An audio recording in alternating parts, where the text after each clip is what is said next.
Λοιπόν, πάμε λίγο στο Πειραιά τώρα, στο στάδιο Καραϊσκάκη. Είπαμε ότι είναι Παγκόσμια ημέρα fitness σήμερα, κύριε Μαμαλάκη. Α, ημέρα μου. Πώς το δέσαμε στην αρχή. Ναι. Ημέρα μου. Λοιπόν, εκεί πέρα είναι η Σύση Καλίνη, η οποία θα μας δώσει το ρεπορτάζ να μας συστήσει στον κύριο που είναι δίπλα σου. Καταρχήν, Σύση, καλημέρα. Καλημέρα. Τον πολύ fit κύριο που έχω δίπλα μου είναι ο κύριος Βυσαρίων Ζέρβας. Είναι υπεύθυνος εδώ στο γυμναστήριο, στο γήπεδο Καραϊσκάκη, στον Πειραιά. Σήμερα θα δείξουμε, λόγω στο πλαίσιο της Παγκόσμιας ημέρας fitness, θα δείξουμε μια διαφορετική, μια εναλλακτική γυμναστική. Καλημέρα, Θανάση. Καλημέρα, κύριε Ζέρβα. Καλημέρα. Με αφορμή την Παγκόσμια ημέρα fitness σήμερα, θέλουμε να προσκαλέσουμε όλο τον κόσμο να έρθει να δει το γυμναστήριό μας, να τον εισάγουμε στη θεματολογία της άσκησης, δηλαδή στην υγεία.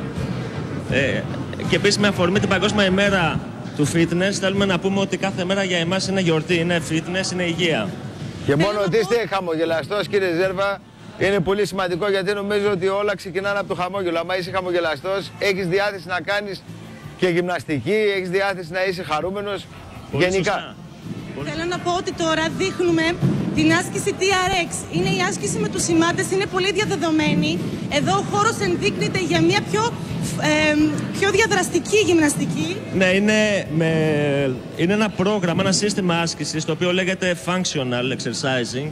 Είναι ουσιαστικά μια προπόνηση λειτουργική. Απασχολούμε πολλές μυϊκές ομάδες, πολυαρθρικά, με έναν ευχάριστο διασκεδαστικό τρόπο, με μεγάλη παρέα, όπως βλέπετε, γιατί το ταξίδι για την καύση του λίπους θέλει συντροφιά, θέλει παρέα, γιατί γίνεται πιο ευχάριστο.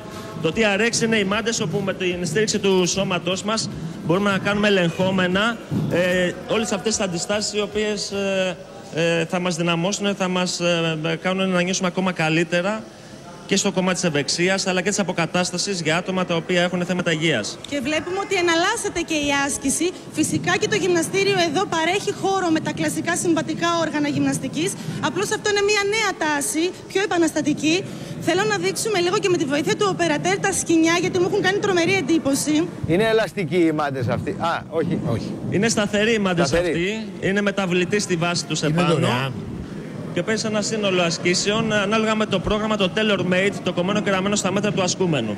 Από κάποιον ο οποίος έχει θέματα υγείας, από κάποιον αρχάριο, μέχρι και κάποιον που είναι υψηλό επίπεδο πρωταθλητής. Και αφορά κάθε ηλικία, κύριε Ζέρβα, επειδή βλέπουμε νεολαία αυτή τη στιγμή, πάρα πολύ νεολαία, αφορά πάντως κάθε ηλικία. Μπορεί να το κάνει και ένας μεγαλύτερης ηλικίας ή ένας μικρότερης? Οπωσδήποτε μπορεί να το κάνει, αρκεί το coaching να είναι αυτό που πρέπει να είναι. Να είναι η προπονητική σωστή.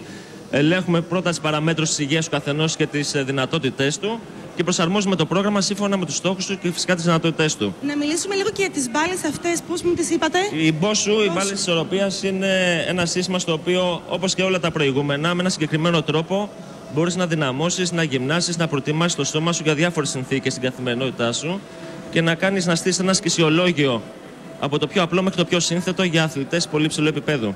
Με βάση πάντα τις δυνατότητές μας, έτσι. Πάντα. Αυτό είναι πολύ σημαντικό. Δεν βάζουμε επιπλέον βάρος που δεν μπορεί να αντέξει ο οργανισμός.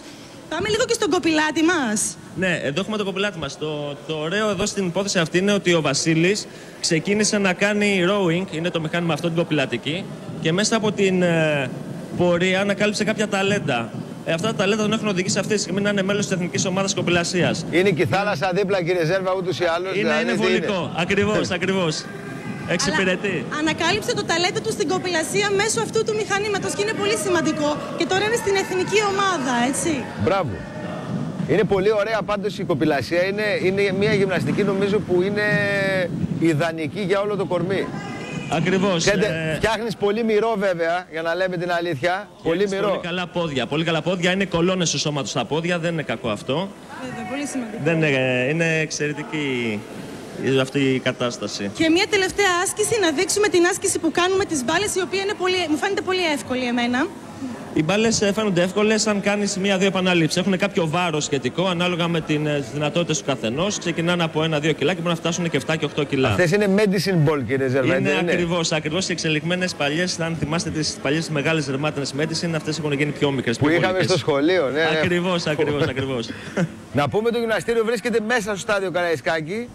Το γυμναστήριο βρίσκεται μέσα στο στάδιο Καραϊσκάκη. Είναι ένας χώρος που έχει πρόσβαση πάρα πολύ καλή από τον ηλεκτρικό και το μετρό, γιατί είναι στα 50 μέτρα στην έξοδο του ηλεκτρικού. Και να πω, επειδή βρίσκεται μέσα στο στάδιο Καραϊσκάκη, ότι υπάρχουν και πολλοί παίκτες του Ολυμπιακού που έρχονται να γυμναστούν. Φιλοξενούμε όλα τα τμήματα του Συλλόγου του Ολυμπιακού, που δεν είναι μόνο αθλητές, είναι πρωταθλητές, αφού ξέρουμε ότι έχουν πρωτικές σε όλα τα αθλήματα. Φιλοξενούμε αθλητές του Ολυμπιακού λοιπόν καθημερινά. Πολύ από όλα τα σημαντικό αθλήματα. αυτό, Φιλοξενούμε αθλητές της εθνικής ομάδας και φιλοξενούμε κόσμο ο οποίος από πολύ μικρή ηλικία με το Kids Academy, με την Ακαδημία Παιδιών που κάνουν άσκηση βοηθώντας την οικογένεια με αυτόν τον τρόπο. Ανθρώπους οι οποίοι έχουν διάφορα μικρά θεματάκια υγείας, τα οποία σε συνεργασία με ιατρικό team το βελτιώνουμε, και ανθρώπους πολύ υψηλού επίπεδου, τους οποίους βοηθάμε στην προπονητική τους πορεία. Πάρα πολύ ωραία κύριε Ζέρβα. Σας ευχαριστούμε πάρα πολύ. Βλέπουμε πραγματικά... Τη γιορτάσαμε τη σημερινή ημέρα. Ένα μπουκέτο νιάτα βλέπουμε πάντως. Πάντα σας τέτοια. Ευχαριστώ. Και πολλά χαμόγελα κύριε Ζέρβα, να είστε καλά. Ευχαριστούμε πάρα πολύ. Ευχαριστούμε και τη Σύση. Γεια σας, καλημέρα.